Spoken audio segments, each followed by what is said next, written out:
efeitos do flúor o oposto do magnésio. Né? O oposto do magnésio. Do magnésio. Ele interfere, ele agrava o problema do déficit. Nós já estamos com o déficit, a gente então entra numa situação completamente desastrosa. Então o que deu na Alemanha? 18%, é envelhecimento normal. De perda, um confronto muito grande. Isso causou uma impressão muito séria.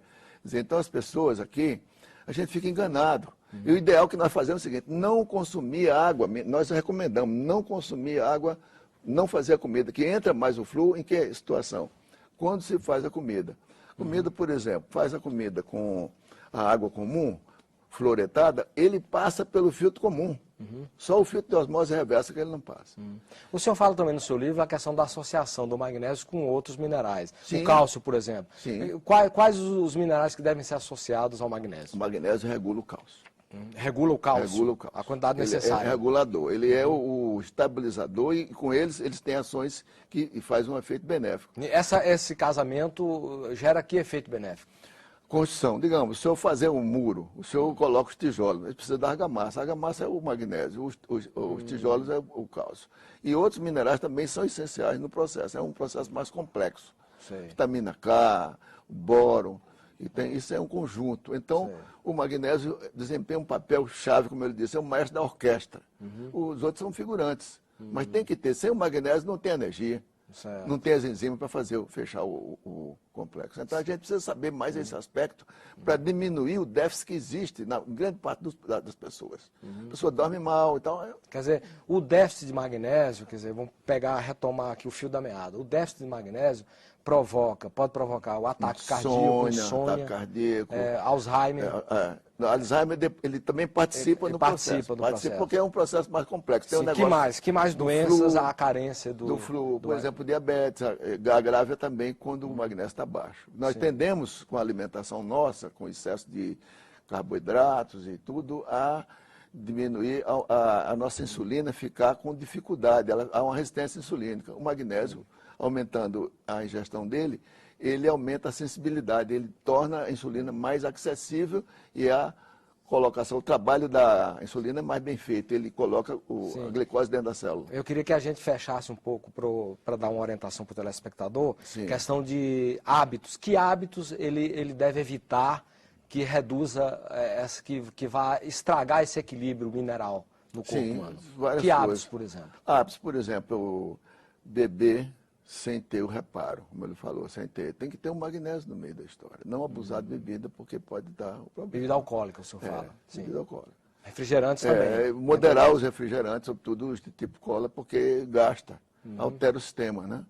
O problema de muita gordura também interfere com a entrada do magnésio. O cigarro o senhor mencionou também. Também acabei de falar. São os fatores de agravamento do processo. Então, nós estamos num déficit. A gente vai ficar gasta no cartão de crédito, ainda mais ainda faz uma conta, né? Fica difícil, né? Aí agrava o problema. Sim, então, como que a pessoa, que hábitos o senhor recomenda, alimentares, que a pessoa deve ter para ter uma boa quantidade de magnésio? Alimentos especiais, usar as verduras, sempre as boas verduras, todo dia uma boa salada, ou 2 ou 3 com frutas. Fazer exercícios, que é interessante para tirar o estresse. Nos casos mais difíceis, consultar o médico ou nutricionista para orientar a alimentação, porque cada pessoa tem um determinado tipo que precisa de orientação individual, personalizada, né? Então, isso aí fecha a recomendação. E fazer um tipo de exercício que também tire o estresse, que é interessante. O estresse aumenta o gasto do magnésio. Quem está estressado está com magnésio saindo perdendo na urina. Magnésio. Perdendo na urina. E em termos de alimentação, o senhor falou aí verduras, saladas. Sim, claro, e os peixes? Como é que o senhor... Os peixes são interessantes. Os peixes, sobretudo o peixe de água marinha. Os peixes que tem também o ômega 3. O da água marinha tem mais magnésio do que o de água doce? Tem mais. Quanto mais? Tem mais, o teor chega a ser quase 30%, 40% mais. Ele tem por causa da fonte dele, né? Ele trabalha com... E tem as propriedades dos peixes de água fria. E nós vamos recomendar, além do salmão, que nós dizemos, o salmão muita gente fala, mas o salmão, nós falamos do salmão verdadeiro, não é o salmão de criatório. Entendeu? Porque é diferente cada ração, né? Enorme. Aquilo ali é natural. Ele tem das algas, que tem justamente aquelas propriedades do ômega 3. Né? Então, eu aconselharia a cavala, o atum e a sardinha. Agora, a sardinha, aqui para nós, sardinha feita sem água fluoretada, porque se fizer com água fluoretada, destrói o meio da história. Doutor Veloso, nós estamos chegando ao final do nosso programa. Eu queria, finalmente, que o senhor abordasse duas questões de uma forma mais rápida, que é, primeiro, a questão da intolerância. Se há algum organismo que tem intolerância para com o magnésio, assim como tem com o ovo, com o leite, se existe isso. Né? E também a questão...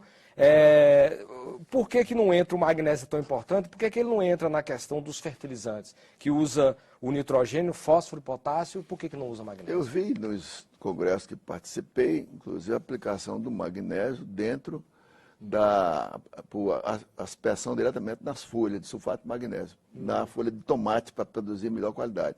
Porque o teor pode se beneficiar também com o solo apropriado, o adubo orgânico é interessante para entrar, para entrar com o magnésio. Ele entra também nessas gorduras,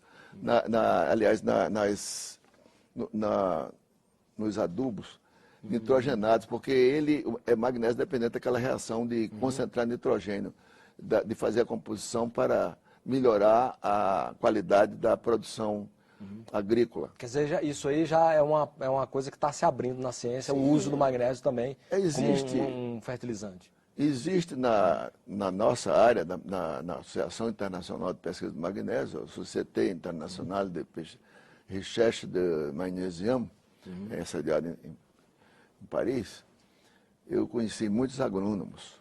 Eu dei muita aula aqui na Embrapa, trouxe muita experiência, muito interesse de saber, porque na realidade a base é da própria planta, né? Agora, tem que contar com o solo e a água boa. As águas boas são raras no Brasil. São muito raras. E a questão da intolerância, o que é que o senhor diria? A intolerância do magnésio tem problema de pessoas que têm certas restrições. O caso, por exemplo, de o rim alterado, mas aí tem que analisar cada caso com um especialista, para ver se pode dar uma dose pequena ou tem técnicas para isso. E neurologista também, de casos de certas doenças neurológicas e doenças cardíacas, mas são coisas raras. A maioria das pessoas tem necessidade grande. E há casos raros de doenças de dificuldade de absorção do magnésio. Aliás, com a idade, a gente diminui a capacidade de absorção e também de excreção. Por isso que a gente passa o magnésio injetável, a melhor maneira, injetável, fazendo a ortomolecular. Com orientação médica, obviamente. Orientação médica. A gente faz, então, uma compensação para o idoso ter o seu suplemento e corrigir. Porque o magnésio se mede dentro da célula. Só poucos laboratórios fazem isso. Não se mede no sangue. O sangue tem uma pequena proporção de magnésio, é 1%. Nós temos que ver dentro da célula. Isso aí explica muitas patologias que a gente conhece pouco. E o Cidadania fica por aqui. Se você quiser fazer contato com o nosso programa, por favor, use o nosso portal www.senado.gov.br/TV. Nós agradecemos aqui os esclarecimentos e a aula sobre magnésio do Dr. Arnoldo Veloso da Costa. Ele é médico ortomolecular. A você de casa que nos acompanhou, muitíssimo grato pela sua audiência. E até o próximo Cidadania. Até lá.